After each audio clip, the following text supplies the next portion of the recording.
ಅಸ್ಥಿರಂಧ್ರತೆ ಅಂದ್ರೆ osteoporosis. So osteoporosis ಎಂದರೇನು? ನಮ್ಮ ಮೂಳೆಯ ಸಾಂದ್ರತೆ ಅಂದ್ರೆ ಡೆನ್ಸಿಟಿ ಕಡಿಮೆ ಆದಾಗ ನಮಗೆ ಮೂಳೆ ಮುರಿಯುವ ಚಾನ್ಸಸ್ ಜಾಸ್ತಿ ಇರುತ್ತೆ. ಸೊ ಈ ತೊಂದರೆಗೆ ನಾವು ಆಸ್ಟಿಯೋಪೊರೋಸಿಸ್ ಅಂತ ಹೇಳ್ತೇವೆ. 50 ವರ್ಷದ ಮೇಲ್ಪಟ್ಟವರು ಯಾರೇ ಆಗಿದ್ರು ಇದ್ರ ಬಗ್ಗೆ ಜಾಗೃತವಾಗಿರ್ಬೇಕು. ಅದರಲ್ಲೂ ಹೆಂಗಸರು ಹೆಂಗಸರು ಪೋಸ್ಟ್ ಮೆನೋಪಾಸ್ ಅಂದ್ರೆ ಮೆನೋಪಾಸ್ ಆದ್ಮೇಲೆ ಅವರ ಹಾರ್ಮೋನ್ಸ್ ಲೆವೆಲ್ಸ್ ವ್ಯತ್ಯಾಸ ಆಗಿ ಅವರಿಗೆ ಆಸ್ಟಿಯೋಪೊರೋಸಿಸ್ ಚಾನ್ಸಸ್ ಇವರಲ್ಲಿ ನಾವು ಜಾಸ್ತಿ ನೋಡ್ತೇವೆ. ಹಾಗೂ ಫ್ಯಾಮಿಲಿ ಹಿಸ್ಟ್ರಿ, ನಿಮ್ಮ ತಂದೆ ತಾಯಿ ಇಲ್ಲ ಅಕ್ಕ ತಂಗಿಯರಲ್ಲಿ ಯಾರ ಇದ್ರೆ, ಇಲ್ಲ ನಿಮ್ಮ ಬಾಡಿಯ ಸ್ಟ್ರಕ್ಚರ್ ಅಂತ ಏನ್ ಹೇಳ್ತೀವಿ, ಅದು ಕೆಲವರು ಬಹಳ ಸಣ್ಣದಾಗಿ ಕುಳ್ಳಕ್ಕಿರ್ತಾರಲ್ಲ, ಸೊ ಇವ್ರುಗಳಿಗೆ ಆಗೋ ಚಾನ್ಸಸ್ ಜಾಸ್ತಿ ಇರುತ್ತೆ. ಇಲ್ಲ ಸುಮಾರು ಮೆಡಿಕಲ್ ಇಶ್ಯೂಸ್, ನಿಮಗೆ ಆಟೋ ಇಮ್ಯೂನ್ ಡಿಸೀಸ್ ಅಂತ ಹೇಳ್ತೇವೆ, ಹಾರ್ಮೋನ್ ಪ್ರಾಬ್ಲಮ್ಸ್ ಇಂದ, ಈಗ ಸುಮಾರು ಮೆಡಿಕಲ್ ಇಶ್ಯೂಸ್ ಇಂದನೂ ಆಗ್ಬಹುದು. ಇಲ್ಲ ನಾವು ಮಾತ್ರೆಗಳು ಎಸ್ಪೆಷಲಿ ಸ್ಟಿರಾಯ್ಡ್ ಅಬ್ಯೂಸ್, ಸೊ ಇದರಿಂದನೂ ಆಗ್ಬಹುದು. ಹೀಗೆ ಹಲವಾರು ಕಾರಣಗಳಿರ್ತವೆ. ಸಾಮಾನ್ಯವಾಗಿ ನಮಗೆ ಆಸ್ಟಿಯೋಪೊರೋಸಿಸ್ ಇದ್ದಾಗ ಯಾವುದೇ ರೀತಿ ನಮ್ಮಲ್ಲಿ ಸಿಂಪ್ಟಮ್ಸ್ ಇರಲ್ಲ. ಸೊ ಇದನ್ನ ಸೈಲೆಂಟ್ ಡಿಸೀಸ್ ಅಂತ ಹೇಳ್ತೇವೆ.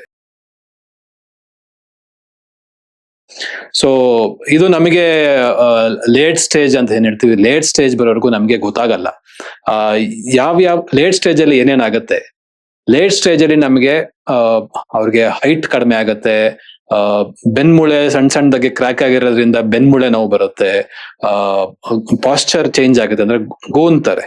ಸೊ ಗೂನೋ ಚಾನ್ಸಸ್ ಜಾಸ್ತಿ ಇರುತ್ತೆ. ಸೊ ಈ ಗೂಂದಾಗ ಏನಾಗುತ್ತೆ, ನಮ್ಮ ಲಂಗ್ಸ್ ಕೆಪಾಸಿಟಿ ಕಡಿಮೆ ಆಗುತ್ತೆ, ಉಸಿರಾಟದ ತೊಂದರೆಗಳು ಜಾಸ್ತಿ ಆಗುತ್ತೆ, ಜಾಸ್ತಿ ದೂರ ನಡೆಯಕ್ ಆಗಲ್ಲ. ಎಲ್ಲದಕ್ಕಿಂತ ಮುಖ್ಯವಾಗಿ ಬಿದ್ದಾಗ, ಇವನ್ ಮಲಗಿ ಎದ್ದೊಳ್ಬೇಕಾದ್ರೆ ಏನೋ ಭಾರ ಎತ್ತಿದಾಗ ಈ ತರ ಏನಾರ ಸಣ್ಣ ತೊಂದರೆ ಆದ್ರೂ ಮೂಳೆ ಮುರಿಯೋ ಚಾನ್ಸಸ್ ಜಾಸ್ತಿ ಇರುತ್ತೆ. ಸೊ ಮೂಳೆ ಮುರಿದಾಗ ಅದಕ್ಕೆ ಸರ್ಜರಿ ಬೇಕಾಗತ್ತೆ, ಅದರಿಂದ ಅವ್ರಿಗೆ ನಡೆಯೋದ್ ಕಷ್ಟ ಆಗತ್ತೆ. ಸೊ ಇದರಿಂದೆಲ್ಲ ಅವ್ರಿಗೆ ಜೀವಾಪಾಯ ಇರುತ್ತೆ. ಸೊ ಹಾಗಾಗಿ ಇದ್ರ ಬಗ್ಗೆ ಜಾಗೃತವಾಗಿರ್ಬೇಕು. ಸೊ ಈ ಅಸ್ಥಿರಂಧ್ರತೆ ತಡೆಯೋದು ಹೇಗೆ? ಮೊದಲನೇದಾಗಿ ಎಕ್ಸರ್ಸೈಸ್ ಅಂತಂದ್ರೆ ವ್ಯಾಯಾಮ, ರೆಗ್ಯುಲರ್ ವಾಕಿಂಗ್. ಪ್ರತಿನಿತ್ಯ ಅವರು ದಿನಕ್ಕೆ 2 ರಿಂದ 3 ಬಾರಿ ಅರ್ಧ ಗಂಟೆ ಕಾಲ ಅಟ್ಲೀಸ್ಟ್ ಅವರು ವಾಕ್ ಮಾಡಬೇಕು. ಎರಡನೇದಾಗಿ ಮಸಲ್ ಸ್ಟ್ರೆಂಥನಿಂಗ್ ಎಕ್ಸರ್ಸೈಸ್ ಅಂತ ಅಂದ್ರೆ ನಮ್ಮ ಮಾಂಸಖಂಡಗಳನ್ನ ಗಟ್ಟಿ ಇಟ್ಕೊಳ್ಳೋಕೆ ವೆಯ್ಟ್ ಟ್ರೈನಿಂಗ್, ಸಣ್ಣ ಪುಟ್ಟ ಡಂಬಲ್ಸ್ ಇರ್ಬೋದು, ಇಲ್ಲ ನೀರ್ ಬಾಟ್ಲು ಈ ತರದನ್ನ ತಗೊಂಡು ಅವರು ಮಾಂಸಖಂಡ ಗಟ್ಟಿ ಇಟ್ಕೋಬೇಕು.